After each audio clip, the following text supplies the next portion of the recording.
மேஷ ராசி அன்பு சொந்தங்கள் அனைவருக்கும் வணக்கம். எல்லாரும் எப்படிங்க இருக்கீங்க? இப்படி நம்ம நல்லா இருக்கீங்களான்னு கேட்க கூட ஆள் இல்லைங்க. நான் இருக்கனா இல்லையான்னு கூட பார்க்கறதுக்கு ஆள் இல்ல. ஆனா அவங்களுக்கு ஒரு தேவைனா எங்க இருந்தாலும் சரி தேடி தேடி வராங்க. அவனோட தேவைக்காக நீ இல்லாட்டி ஒண்ணும் இல்ல அப்படி இப்படின்னு செமையா டயலாக்லாம் பேசுறாங்க. காரியம் முடிஞ்சதும் கண்ல ஆளே படுறதில்ல. நம்ம பார்த்து பேச போனாலும் ஏளனமா பார்க்கறாங்க.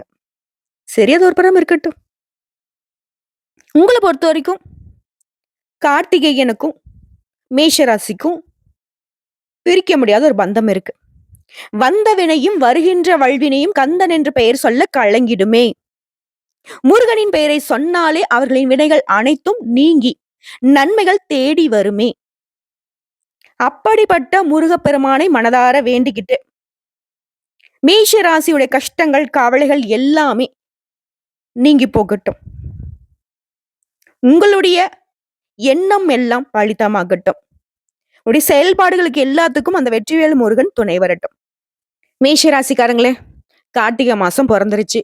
உங்களுடைய தெய்வமாச்சே அவருக்கு நிறைய விசேஷங்கள் இருக்கு. அது என்ன? அது மட்டும் இல்லாம தலைப்பு என்னமோ என்னம்மா புதுசா ஏதோ ஒரு யோகம் சொல்லியிருக்க. எந்த யோகமும் எனக்கு பெருசா பலன் கொடுக்கல. இதுவும் வேசி யோகம்னு போட்டிருக்க. அப்படின்னு என்ன? புதுசா இருக்கே. வேசி யோகத்தினால எங்களுக்கு அதிர்ஷ்டம் கதவை தட்டுன்னு போட்டிருக்க. அப்படின்னா என்னம்மா? இப்படி யோசிப்பீங்க. அது என்னன்னு தெளிவா பார்க்கலாங்க. இந்த யோகத்தினால மேஷ ராசிக்கு எப்படிப்பட்ட பலன்கள் வரப்போகுது? உங்களுடைய துன்பத்தையும் துயரத்தையும் போக்கி அளவில்லாத ஆனந்தத்தை பெற போறீங்க. தீராத கஷ்டத்துல மாட்டிட்டு முழிச்சிட்டு இருக்கம்மா. இந்த பிரச்சனை தீர்றதுக்கு வழி கிடைக்குமா? திண்டாட்டமா இருக்கு. கை கொடுக்கறதுக்கு எந்த கடவுளும் இல்லையே. ஏதேதோ நான் பரிகாரம் பண்றேனே, ஏதேதோ கோயில் கொள்ளன்னு போறேனே, எதுவும் எனக்கு பெருசா கை கொடுக்கலையம்மா. இப்படி புலம்பக்கூடிய அன்பர்களுக்கு கூட இந்த கார்த்திகை மாதத்துல இந்த யோகமான காலகட்டத்துல வெற்றிவேல் முருகனை வழிபாடு செய்ய முக்கியமா உங்களோட வழிபாடு எப்படி இருக்கணும்னு தெரியுமா? முதல்ல பரிகாரத்தை சொல்லிடுவோம். அப்புறம் பலன்களுக்கு போகும். நீங்க வேற தீராத கஷ்டம். யாராவது கை கொடுப்பாங்களான்னு வேற சொல்லிட்டீங்க. ஆனதிடமும் காலையில குடிச்சு முடிச்சு வீட்டுல தீபம் ஏற்றி முருகப்பெருமானுடைய படத்துக்கு முன்னாடி உட்காந்துருங்க.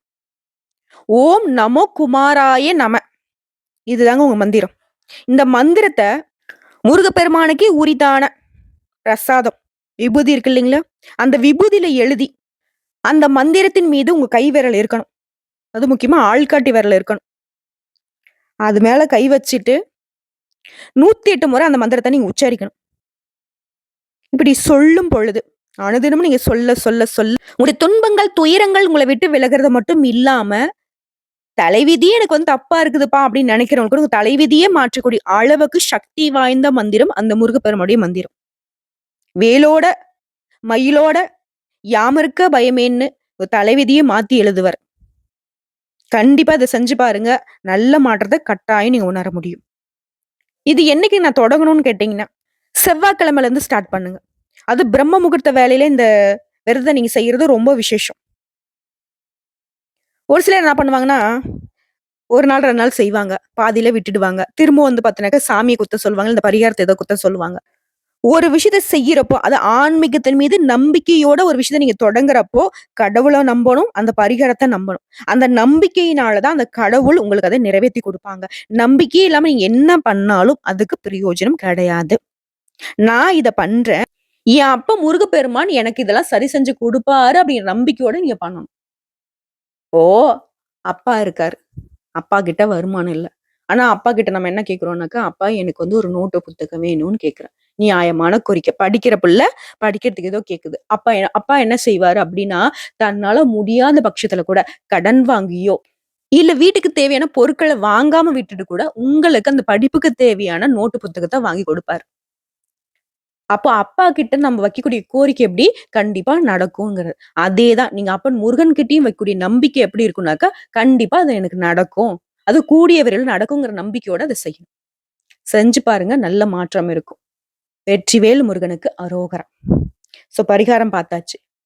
இப்போ வந்து நம்ம அந்த யோகம்னா என்ன? அந்த யோகத்தின் காரணம் மேஷ ராசிக்காரங்க இந்த கார்த்திகை மாதத்துல எந்த மாதிரியான பலன்கள அனுபவிக்க போறீங்க? இந்த காலகட்டத்துல எந்த விஷயத்த நீங்க செய்யணும், எந்த விஷயத்த நீங்க செய்யக்கூடாது. எல்லாமே சாதகமா இருக்கா? ஏதாவது ஒரு சில விஷயங்கள் வந்து எங்களுக்கு பாதகமா இருக்கா? அத நாங்க எப்படி வந்து பாதுகாத்துக்கணும் எங்கள? இப்படி எல்லாத்தையும் தெளிவா பார்க்கலாங்க. வேசி யோகம் அப்படிங்கிறது நம்முடைய ஆன்மாவை குறிக்கக்கூடிய சூரியனால உருவாக்கப்பட்டது தான் இந்த யோகம். இந்த யோகத்தினால நமக்கு என்ன பலன் அப்படின்னாக்க, எந்த ஒரு விஷயத்தையும் மிக சரியா திட்டமிட்டு, அதற்கான வேலையை செய்து வெற்றி பெறது தான் யோகத்திற்கான பலன். ஸ்ரீ மங்களகரமான குரோதி வருடம் தக்ஷாயன காலம் நவம்பர் மாதம் 16ஆம் தேதி சனிக்கிழமையே கார்த்திகை நட்சத்திரம் கூடிய நாள்ல தமிழ் மாதமான கார்த்திகை மாதம் பிறந்துருச்சு. இந்த மாதத்த பொறுத்த வரைக்கும் நிறைய யோகமான காலகட்டங்கள் மேஷ ராசிக்கு பலன் கொடுத்திருக்கு. அதாவது இந்த மாதத்துடைய தொடக்கத்திலேயே கிரகங்களோட சஞ்சாரத்த வச்சு பார்க்கிறப்போ, ரிஷபத்துல குரு பகவான், கடகத்துல செவ்வாய் பகவான், கன்னி ராசியில கேது பகவான், விருச்சிக ராசியில சூரிய பகவான், தனுசு ராசியில சுக்கிர பகவான், கும்ப ராசியில சனி பகவான், மீன ராசியில கேது பகவான். சோ இந்த மாதத்துல இந்த கிரகங்கள் இப்படிதான் சஞ்சாரம் பண்றாங்க. இதுல நவகிரகங்களுடைய தலைவன்னு சொல்லக்கூடிய சூரிய பகவான் விருச்சிக ராசியில பயணம் செய்யறதுனால, விருச்சிக ராசியில சூரியனும் புதனும் இணைஞ்சிருக்கிறதுனால ஆதித்ய ராஜயோகம் உருவாகிடுச்சு. சூரியனாலேயே இப்ப 2வது யோகம் அப்படின்றது இந்த வேசி யோகம். சூரியனுக்கு 2ஆம் வீட்ல சுக்கிரன் சஞ்சரிக்கூடியதுதாங்க வேசி யோகம்னு சொல்லுவோம். இதனாலதான் வந்துட்டு வேசி யோகம் உருவாகுது. இந்த வேசி யோகமானது வந்து நம்மளுடைய ஆன்மாவை குறிக்கும் சூரியனால உருவாக்கப்பட்டது. ஒருத்தவங்களுடைய அந்த பிறப்பு ஜாதக கட்டத்துல சூரியன் இருக்கக்கூடிய ராசிக்கு அடுத்த ராசியான 2ஆம் வீட்ல சந்திரன், ராகு, கேது இந்த 3 கிரகங்களுடைய சஞ்சாரத்த மட்டும் தவிர்த்துட்டு, வேறு எந்த கிரகங்கள் இருந்தாலும் சரி, ஒரு கிரகமா இருக்கட்டும், இல்ல ஒட்டுமொத்த கிரகம் இருந்தாலும் சரி, அந்த ஜாதகக்காருக்கு வேசி யோகம் உண்டாயிருக்குன்னு நம்ம சொல்லுவோம். இப்படி இந்த யோகம் இருக்கிறவங்க, ஒரு சிலர் நீங்க சொல்ல கேள்விப்படுங்க. எப்பேர்ப்பட்ட பிரச்சனை வந்தா கரெக்ட்டா அதுலருந்து வந்துட்டு பிளான் பண்ணி வெளிய வந்துர்றான்ப்பா. இவன எப்படி மாட்டி விட்டாலும் தப்பிச்சர்றான்ப்பா. இந்த ஸ்கூல் டேஸ்ல கூட வந்து பாத்தீங்கன்னா, ஒரு சில பிள்ளைகள் வந்து பாத்தீங்கன்னா படிக்கவே மாட்டாங்க. ஆனா கரெக்ட்டா அந்த எக்ஸாம்ல வந்து பாஸ் பண்ணிடுவாங்க. படிக்காமலே வந்துட்டு கிளாஸ்க்கு வருவாங்க. ஆனா அந்த சார் கிட்ட வந்து அடி வாங்காம தப்பிச்சிருவாங்க. அதே மாரி எக்ஸாம்ஸும் எழுதிருவாங்க. சோ அந்த மாதிரின்னு வச்சுக்கோங்களேன். அப்படி எந்த ஒரு செயலையும் திட்டமிட்டு, அதற்கான வேலைய கரெக்ட்டா பார்த்து ஸ்மார்ட் ஒர்க் பண்ணி, அதுல வந்து வெற்றி பெற்றுருவாங்க. இதுதான் எக்ஸாம்பிள் ஃபார் வேசி யோகம். அதே மாரி இந்த கார்த்திகை மாதத்துல இந்த வேசி யோகம் வந்திருக்கிறது வந்து ஒரு தனிச்சிறப்புங்க. இந்த யோகத்தினால மட்டும் தான் மேஷ ராசிக்கான நல்ல பலனா அப்டின்னா, ஒரு சில கிரகங்களுடைய மாற்றத்தினாலும் உங்களுக்கு வந்துட்டு அதிர்ஷ்டம் உண்டாகியிருக்கு. அதுவும் அதிர்ஷ்டம்னா சாதாரண அதிர்ஷ்டம்ங்க. அதிர்ஷ்டமோ அதிர்ஷ்டம்னு சொல்லலாம். அது என்ன? கார்த்திகை மாதம் 18ஆம் தேதி கடக ராசியில செவ்வாய் பகவான் வக்ரமாகுறாரு. அதே நாள்ல சுக்கிரனும் தனுசு ராசியிலிருந்து மகர ராசிக்கு பெயர்ச்சியாகுறாரு. 3வதா இந்த மாதம் முழுவதுமே ரிஷப ராசியில குரு பகவான் வக்ரகதியில சுத்துறாரு. அத சனியும், செவ்வாயும் ஒருத்தருக்கு ஒருத்தர் இந்த மாதம் முழுவதுமே பார்த்துக்கிறாங்க. இதனால மேஷ ராசிக்காரங்களே, முன்னாடி நான் சொன்னதுதான். கார்த்திகை மாதம் 30 நாளுமே அதிர்ஷ்டமோ அதிர்ஷ்டம் உங்களுக்கு. இப்ப சுருக்கமான பொது பலன்கள பார்க்கலாம். அப்புறம் நட்சத்திர பலன்கள பார்க்கலாம். மேஷ ராசிக்காரர்கள பொறுத்தவரைக்கும் இந்த மாதம் முழுவதுமே நீங்க மேற்கொள்ளக்கூடிய முயற்சிகள் எல்லாமே வெற்றி காண்பீங்க. நீண்ட நாட்களாக உங்களுக்கு இருந்து வந்த பிரச்சனைகள், உங்களுக்கு பிரச்சனையை கொடுத்துட்டு வந்த எதிரிகளுடைய தொல்லை இனி வரக்கூடிய நாட்களில் இல்லவே இல்ல. அதே மாதிரி உடல் ஆரோக்கியம். எந்த ஒரு ஆரோக்கிய குறைபாடு உங்களுக்கு இருந்திருந்தாலும் சரி, அந்த ஆரோக்கிய பிரச்சனைகள் எல்லாமே சரியாகும். அதே மாரி குடும்பத்துக்கு பார்க்கும். குடும்பத்துல இருந்து வந்த சண்டை, சச்சரவு எல்லாமே ஒரு முடிவுக்கு வரும். நீங்க கூட யோசிச்சிருப்பீங்க. அட போடா! வீட்டுக்கு போலாமா? வேணாவா? குறிப்பா மேஷராசி அந்த பெண்கள்லாம் வந்து பார்த்தோம்னா, என்னடா வாழ்க்கை இது? எல்லாத்தையும் நம்ம தலையில போட்டு உருட்டிக்கிட்டு இருக்கோம். யாராவது இந்த வீட்டு பிரச்சனைய தீர்க்கறதுக்கு வழி பார்க்குறாங்களா? அப்படின்லாம் புலம்பிருப்பீங்க. ஆனா இப்போ வந்து அந்த பிரச்சனை அப்படிங்கிறது தன்னால சரியாகும். குடும்பத்துல பிரச்சனை அப்படின்னு ஒண்ணு இருந்துச்சான்ற அளவுக்கு எல்லாமே சுமூகமா இருக்க போகுது. அது மாரி வேலைய பார்த்தா, வேலையில கொஞ்சம் வந்துட்டு சுமை அதிகமா தாங்க இருக்கும். இதனால உங்களுக்கு அனுகூலமான பலன் தான் உண்டு. உங்களுடைய வேலைக்கு ஏத்த அங்கீகாரம் கிடைக்கும். மேல் அதிகாரிங்கள சமாளிக்க முடியாத சூழ்நிலையில தத்தளிச்சிட்டு இருந்த நீங்க, அவங்கள சமாளிக்கிறது மட்டும் இல்லாம, அவங்கள உங்ககிட்ட கெஞ்ச வைப்பீங்க. "ப்பா இந்த வேலைய முடிச்சு குடுத்துருப்பா" அப்படிங்கிற மாதிரி. அதுவே சொந்தமா தொழில் செய்யக்கூடிய மேஷ ராசிக்காரங்களா இருந்தனா, வியாபாரத்த பொறுத்தவரைக்கும் எதிர்பார்த்தத விட நெறைய லாபத்த பெறுவீங்க. இந்த வார்த்தைய வந்து சொந்தமா தொழில் செய்றவங்க கேட்கிறப்போ இப்படி இன்ப தேன் வந்து பாயிற மாரி இருக்கும். உண்ம. ரொம்ப வந்துட்டு நீங்க கஷ்டப்பட்டீங்க. வியாபாரத்துல நெறைய வந்துட்டு சிக்கல்கள சந்திச்சுட்டீங்க. அதெல்லாம் சரியாகுது. எல்லாத்துக்கும் காரணம் இந்த யோகமான காலகட்டம் தான்.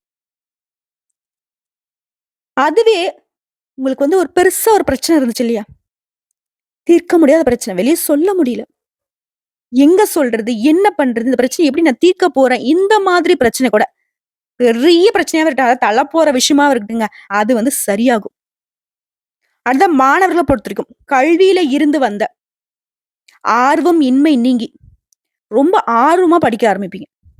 படிப்புல வந்து பார்த்தீங்கன்னாக்க, ரொம்ப ஆர்வம் இருக்கும். நல்ல மதிப்பெண் பெறுவீங்க. குறிப்பா சக மாணவர்களுடைய மத்தியில ஹீரோ மாரி சுத்துவீங்க. ஆசிரியர்கிட்டயும் பாராட்டுகள், பெற்றோர்கிட்டயும் பாராட்டுகள பெறுவீங்க. போட்டித் தேர்வு எழுதுறவங்களுக்கெல்லாம் சாதகமான காலகட்டம். அரசாங்க தேர்வு எழுதிட்டு காத்துட்டு இருக்கீங்களா? ரிசல்ட் உங்க பக்கம் தான். அரசு வேலை உறுதி. அடுத்ததான் குடும்பத்தை ஆளும் பெண்களுக்கு.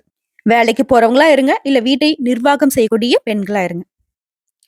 இந்த மாதத்த பொறுத்தவரைக்கும் ஆன்மீக ரீதியா நெறைய சந்தோஷங்கள் கிடைக்கக்கூடிய மாதமா இந்த கார்த்திகை மாதம் இருக்கு. இது தொடர்ந்து நீங்க வந்துட்டு இன்னும் அதிகப்படுத்தணும்னா, தினந்தோறும் கந்த சஷ்டி கவசத்த நீங்க கேட்கிறதும், அத நீங்க படிக்கிறதும் உங்களுக்கு நன்மைகள அதிகமா கொடுக்கும். சுருக்கமான பலன கேட்கிறப்பவே மேஷ ராசி துள்ளி குதிச்சிருப்பீங்க. ஒரு மாரி நிம்மதி பெருமூச்சு விட்டுருப்பீங்க. இப்ப வந்து நம்ம நட்சத்திர பலன்கள பார்க்கலாம். அஸ்வினி, பரணி, கார்த்திகை நட்சத்திரம் 1ஆம் பாதம். அஸ்வினி நட்சத்திரம் சேர்ந்தவங்க. திறமையா செயல்படக்கூடிய ஆற்றலை பிறவியிலேயே பெற்றவங்க இவங்க. உங்கள பொறுத்தவரைக்கும் இந்த கார்த்திகை மாதம் அப்படிங்கிறது நன்மைகளை நிறைய தரக்கூடிய மாதமா இருக்கு. கேது இதுவரைக்கும் உங்களுக்கு இருந்த நெருக்கடிகளை சரி செஞ்சு கொடுக்கிறார். மொத விஷயம். பாம்பு கிரகம் உங்களுக்கு நல்லது பண்ணுது. அதான் வியாபாரம், தொழில்ல முன்னேற்றத்தை ஏற்படுத்துறாரு. போட்டியாளர்களால உங்களுக்கு ஏற்பட்டிருந்த நெருக்கடிகளை இல்லாம செய்யறார். உடல்நிலையில ஏற்பட்டிருந்த சங்கடங்களை போக்கி கொடுக்கிறார். வழக்கு விவகாரம் சாதகமா இருக்கும். உங்களுக்குலாம் வந்து டிசம்பர் மாதம் 3ஆம் தேதி வரைக்கும் சுக்கிரனால தனவரவு அதிகமா இருக்கும். பொன் பொருள் சேர்க்கைக்கு வாய்ப்பு இருக்கு. வாய்ப்பு இல்ல. கண்டிப்பா பொன் பொருள் சேரும். சொத்து வாங்குவீங்க. தம்பதிகளுக்கு இடையே இருந்த பிரச்சனைகள் நீங்க போகுது. குடும்பத்தில் நிம்மதியான சூழ்நிலை ஏற்படும். ஆனா பிள்ளைகளுடைய நடவடிக்கையில மட்டும் கொஞ்சம் கவனமா இருங்க. அட சனி பகவான பொறுத்தவரைக்கும் உங்களுடைய எதிர்பார்ப்புகள் எல்லாமே பூர்த்தி செஞ்சு கொடுக்கிறார். அது மட்டும் இல்லாம தொழில், உத்தியோகம், உடல்நிலை எல்லா விதங்கள்லயும் உங்களுக்கு நல்லது பண்றாரு. கேது பகவானும் ஓகேங்க. சூப்பரோ சூப்பர். சனி பகவானும் ஓகே. இந்த சூரிய பகவான் வந்துட்டு ஒரு சின்னதா உங்களுக்கு வந்து ஒரு ஹிண்ட் குடுக்குறாரு. என்ன தெரியுமா? உடல்ல பிரச்சனை வரதுக்கு வாய்ப்பு இருக்கு. அட என்னம்மா நீ இப்பதான் வந்துட்டு உடல் ஆரோக்கியம் மேம்படும்னு சொன்ன, இப்ப பிரச்சனை வரும்னு சொல்றேன்னு கேட்காதீங்க. சும்மா கொஞ்சம் மனசோர்வு. டயர்டா இருப்போம் இல்லையா? அந்த மாதிரி தான். மத்தபடி ஒண்ணும் கிடையாது. உங்க முயற்சிகள் எல்லாமே வெற்றியா மாத்துறவரு இவர்தான். மாணவர்கள பொறுத்தவரைக்கும் படிப்புல கூடுதல் கவனம் செலுத்துவீங்க. உங்கள பொறுத்தவரைக்கும் சந்திராஷ்டமம் அப்படிங்கிறது நவம்பர் மாதம் 30ஆம் தேதி இருக்கு. அந்த நாள் எங்கும் கவனம், எதிலும் கவனம்.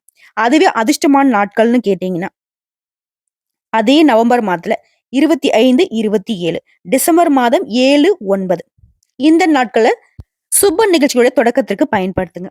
உங்கள பொறுத்தவரைக்கும் பரிகாரம் அப்படிங்கிறது அனுதினமும் பைரவரை வழிபாடு செய்ய நன்மைகள் அதிகரிக்கும். அடுத்த பரணி நட்சத்திரம். துணிச்சல்காரங்க. நினைச்சத சாதிக்கணும். இதுதான் உங்களுடைய பிறவி குணம். உங்கள பொறுத்தவரைக்கும் கார்த்திகை மாதம் அப்படிங்கிறது திட்டமிட்டு செயல்பட்டீங்கன்னாக்க, எதிர்பார்த்த நன்மைகளும் அடைவீங்க. எதிர்பாராத விதங்களையும் நன்மைகளை அடைவீங்க. லாபஸ்தானத்துல ஆட்சியாக சஞ்சரிக்கூடிய சனி பகவானால பொருளாதார நெருக்கடிகள் விலகும். உற்பத்தி செய்த பொருட்களை விற்பனை செய்வீங்க. லாபம் அதிகரிக்கும். வியாபாரத்துல இருந்த தேக்கம் நீங்கும். உங்ககிட்ட வேலை செய்யக்கூடிய பணியாட்கள் ஒத்துழைப்பா இருப்பாங்க. அது ஒத்துழைப்பா அதிகமா கொடுப்பாங்க. அரசியல்வாதிகளை பொறுத்தவரைக்கும் செல்வாக்கு உயரும். தொண்டர்கள் கிட்ட ஆதரவு அதிகரிக்கும். நினைச்சதை சாதிப்பீங்க. அந்த நிலை இருக்கு. சூரிய பகவான் மாதம் முழுவதுமே உங்களுக்கு அஷ்டமஸ்தானத்துல சஞ்சரிக்கிறதுனால அரசு விவகாரங்கள்ல யோசித்து செயல்படுவது நல்லது. அதே மாதிரி அரசு ஊழியர்கள் அதிகாரிங்க கேட்ட கேள்விக்கு மட்டும் பதில் சொல்லணும். தேவையில்லாத எதுவும் எக்ஸ்ட்ரா கொஸ்டின் நீங்க கேட்கறதோ இல்ல எக்ஸ்ட்ரா பதில் சொல்றதோ இருக்கக்கூடாது. ஒரு சிலருக்கு உடல்ல சின்ன சின்ன நெருக்கடிகள் வரதுக்கு வாய்ப்பு இருக்கு. அதையும் நீங்க மருத்துவர்கிட்ட போனீங்க அப்படின்னாக்கா சரியாயிடும். சும்மா சின்னதா. ஆனா கேது பகவானை பொறுத்தவரைக்கும் அனைத்து சங்கடங்கள்ல இருந்தும் உங்களுக்கு பாதுகாக்கிறார். எதிரிகளால உங்களுக்கு ஏற்பட்ட பிரச்சனைகளை கூட சரி செஞ்சு கொடுத்து உங்களை வெளியே கொண்டு வர்றார். சின்ன வியாபாரம். சின்னதா ஒரு ரூ. 100 200 போட்டு நான் காய்கறி வியாபாரம் பண்றேமா, நல்ல லாபம் பார்ப்பீங்க. கூலி வேலை செய்றவங்கல இருந்து கோடி கோடியா பணம் சம்பாதிக்கக்கூடிய தொழிலதிபர்கள் வரைக்கும் உங்கள பொறுத்தவரைக்கும் கார்த்திகை மாதத்துல எந்த ஒரு குறையுமே கிடையாது. பண ரீதியா பிரச்சனையே கிடையாது.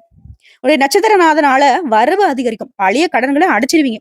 வாழ்க்கை துணை கிட்ட உங்களுடைய எதிர்பார்ப்புகள் பூர்த்தியாகும். பிள்ளைகளுடைய நலன்ல மட்டும் கூடுதல் கவனம் செலுத்தணும். அலைச்சல்கள் தீரும். அதன் வழியாக லாபம் கூடும். ஒரு சிலருக்கு புதுசா சொத்து சேரும். விவசாயிகளை பொறுத்தவரைக்கும் விளைச்சல்ல கொஞ்சம் கவனம் செலுத்துங்க.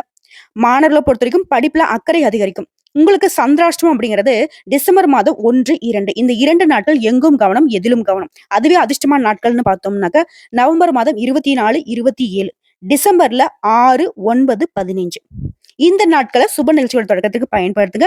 உங்களை பொறுத்தவரைக்கும் பரிகாரம் அப்படிங்கிறது சனீஸ்வர பகவானுக்கு சனிக்கிழமைகளை நல்லெண்ணெய் தீபம் ஏற்றி வழிபாடு செய்ய நன்மைகள் அதிகரிக்கும். அடுத்த கார்த்திகை நட்சத்திரம் 1ஆம் பாதம். உறுதியோட செயல்பட்டு நினைச்சதை சாதிக்கக்கூடிய உங்களுக்கு கார்த்திகை மாதம் அப்படிங்கிறது சாதகமான மாதமா இருக்கு. சூரிய பகவான் அஷ்டமஸ்தானத்தை சஞ்சரிக்கிறதுனால உடைய செயல்பாடுகளை மட்டும் கொஞ்சம் நிதானமா செய்யுங்கன்னு சொல்றாரு. உடல்நிலையும் கொஞ்சம் பார்த்துக்கோங்கன்னு சொல்றாரு. அரசு விவகாரங்களை கவனமா இருங்கன்னு சொல்றாரு. ஆனா நீ எதிர்பார்த்த அனுமதி சலுகைகள் கிடைக்கும். மனசோர்வு நீங்கும்.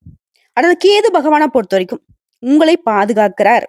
சூரிய பகவான் கொஞ்சம் அப்படி இப்படி இருந்தாலும் கேது பகவான் குறுக்க இந்த கௌஷிக் வந்தா அப்படிங்கிற மாதிரி நிக்கிறார். யாரா நீ நீ அப்படி எனக்கு நல்லது பண்ற அப்படின்னு நீங்க யோசிக்கக்கூடிய அளவுக்கு நல்லது பண்றார். உங்களை எல்லா வேலையுமே எடுத்த காரியத்தை கடகடான்னு முடிக்கிறதுக்கு உதவி செய்யறாரு. தடைகளை நீக்கி வைக்கிறாரு. தொழில இருந்த போட்டியை சரி செஞ்சு கொடுக்குறாரு. தொழில இருந்த நெருக்கடியே மாத்துறாரு. வழக்கு விவகாரத்தை உங்களுக்கு சாதகமான முடிவு கொண்டு வராரு. சனி பகவான் உங்களுடைய வரவை அதிகரிச்சு கொடுக்குறாரு. இதனால எந்த ஒரு விஷயம் துணிச்சலா செயல்படுவீங்க. வியாபாரத்துல முன்னேற்றம் அடைவீங்க. உங்ககிட்ட வேலை பார்க்கக்கூடிய ஊழியர்களும் ஒத்துழைப்பா இருப்பாங்க. நீங்க ஒரு இடத்துல வேலை செய்றீங்க அப்படின்னாக்க அந்த இடத்துல உங்களுக்கு ஆதரவாளர்கள் அதிகமா இருப்பாங்க. சுக்கிரனும் உங்களுக்கு சாதகமா நம்மள சஞ்சரிக்கிறதுனால குடும்பத்துல இருந்த நெருக்கடிகள் விலக போகுது. கணவன் மனைவிக்கிடையே ஒற்றுமை அதிகரிக்கும். பொன் பொருள் சேர்க்கைக்கு வாய்ப்பு இருக்கு. புதுசா இடம் வாங்குவீங்க, வீடு வாங்குவீங்க. பத்திரப்பதிவு எல்லாம் நல்லபடியா செஞ்சு முடிப்பீங்க. கலைஞர்களை பொறுத்தவரைக்கும் புதிய ஒப்பந்தங்கள் கிடைக்கும். அரசியல்வாதிகளுக்கு செல்வாக்கு உயரும். ஒரு சிலருக்கு பாத்தீங்கன்னா புதிய பதவி கிடைக்கும். மாணவர்களை பொறுத்த வரைக்கும் படிப்புல கவனமா இருக்கணும். நட்பு விஷயத்திலும் எச்சரிக்கையா இருக்கணும். இதை மட்டும் செஞ்சுட்டா போதும். நல்லதுதான் உங்களுக்கு. படிப்பு விஷயத்துல எந்த குறையும் இல்ல. பழக்க வழக்கத்துல மட்டும் கொஞ்சம் பார்த்து இருந்துக்கோங்க. உங்களை பொறுத்தவரைக்கும் சந்திராஷ்டமம் அப்படிங்கிறது டிசம்பர் 2 அந்த ஒரு நாள் எங்கும் கவனம், எதிலும் கவனம். அதுவே அதிர்ஷ்டமான நாளுன்னு பார்த்தோம்னாக்க நவம்பர் மாதத்துல 27, 28 டிசம்பர் மாதம் 1, 9, 10 இந்த நாட்கள் நீங்க செய்யக்கூடிய வேலைகள் பல மடங்கு நன்மையில கொண்டு முடியும். சுப நிகழ்ச்சிகள் தொடக்கத்துக்கு இந்த நாளை பயன்படுத்துங்க. உங்களை பொறுத்தவரைக்கும் பரிகாரம் அப்படிங்கிறது அனுதினமும் சூரிய பகவானை நமஸ்காரம் செய்வதனால நடக்கிறது எல்லாமே உங்களுக்கு நல்லதாவே நடக்கும். இப்ப மேஷ ராசிக்காரங்க நினைச்சிருப்பீங்க, அடடா ரொம்ப நல்லா இருக்குப்பா. நிறைய உறவுகள் என்ன சொல்றீங்கன்னா, மா நடக்குதோ இல்லையோ நீ சொல்றது கேட்கறதுக்கு நல்லா இருக்குமா. நீங்க இந்த மாதிரி சொல்றப்போ நமக்கு என்ன தோணுதுன்னா, எந்த அளவுக்கு இவங்க பாதிக்கப்பட்டிருப்பாங்க இப்படிதாங்க தோணும். சோ அந்த மாதிரி ஏதாவது கமெண்ட் பாக்ஸ்ல பதிவிடுறீங்க அப்படின்னாக்க உங்களுடைய பெயரு, உங்களுக்கு எந்த மாதிரி வேண்டுதல் இருக்குன்னு சொல்லி பதிவிடுங்க. உங்களுக்காக நான் கடவுள்கிட்ட நிச்சயமா வேண்டிக்கிறேன். ஆனா இந்த கார்த்திகை மாதம் அப்படிங்கிறது மேஷ ராசிக்கு நிச்சயமா நல்ல காலமா இருக்கு. உறுதியா சொல்றேன். 100க்கு 100% நல்ல காலமா கண்டிப்பா இருக்க போகுது. உங்களுடைய முருகப்பெருமானுடைய அருளாசினால நடக்கிறது எல்லாமே நல்லதாவே நடக்கட்டும். வந்த கஷ்டங்கள் மறையட்டும். வரக்கூடிய கஷ்டங்கள் விலகி ஓடட்டும். கடவுள்கள் மட்டும் உங்களுக்கு துணை வரட்டும். மேஷ ராசியை பொறுத்தவரைக்கும் இன்னல்கள் இல்லாத இனிமையான வாழ்க்கை அமைய வாழ்த்துக்கள். ஓம் முருகப்பெருமானை போற்றி போற்றி. இந்த வீடியோ பதிவு உங்களுக்கு பிடிச்சதுனாக்க நம்ம வீடியோக்கு ஒரு லைக் பண்ணுங்க. மறக்காம நம்மளுடைய வாராகி அம்மன் ராசி பலன் சேனலை சப்ஸ்கிரைப் பண்ணி பக்கத்துல இருக்க பெல் ஐக்கனை கிளிக் பண்ணி வச்சுக்கோங்க. மேலும் பிடிச்சது அப்படின்னாக்கா ஃப்ரெண்ட்ஸ் அண்ட் ஃபேமிலிக்கு ஷேர் பண்ணுங்க. இதை தாண்டி ஏதாவது தகவல்கள் தேவைப்படுச்சுன்னா கமெண்ட் பாக்ஸ்ல பதிவிடுங்க. உடனடியாக பதில் தெரிவிக்கப்படும். நல்லதே நடக்கும்.